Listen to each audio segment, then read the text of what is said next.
ವಾಲ್ಮೀಕಿ ಹಗರಣದ ಆರೋಪಕ್ಕೆ ಸಚಿವರ ತಲೆದಂಡ. ಸಿದ್ದರಾಮಯ್ಯಗೆ ರಾಜೀನಾಮೆ ಸಲ್ಲಿಸಿದ ನಾಗೇಂದ್ರ. ಕಾಂಗ್ರೆಸ್ ಸರ್ಕಾರದ ಮೊದಲ ವಿಕೆಟ್ ಪತನ.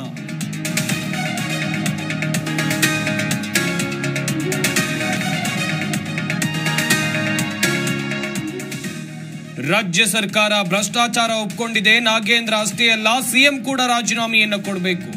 ಬಿಜೆಪಿ ನಾಯಕ ಛಲವಾದಿ ಆಗ್ರಹ.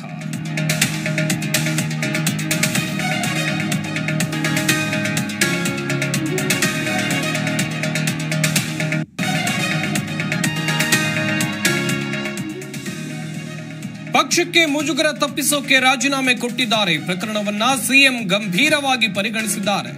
ಡಿಸಿಎಂ ಡಿಕೆ ಶಿವಕುಮಾರ್ ಹೇಳಿಕೆ.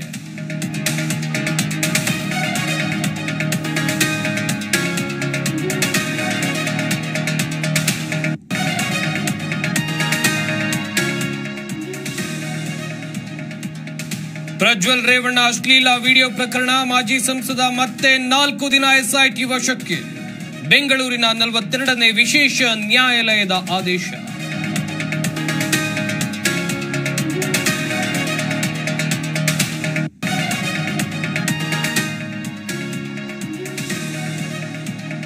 ವಿಧಾನ ಪರಿಷತ್ಗೆ 11 ಮಂದಿ ಅವಿರೋಧ ಆಯ್ಕೆ. ಸಂಖ್ಯಾಬಲದಲ್ಲಿ ಮೇಲುಗೈ ಸಾಧಿಸಿದ ಕಾಂಗ್ರೆಸ್. ಶಿಕ್ಷಣ ಕ್ಷೇತ್ರದಲ್ಲಿ ಮರಿತಿಬೇಗೌಡ ಸೋಲು.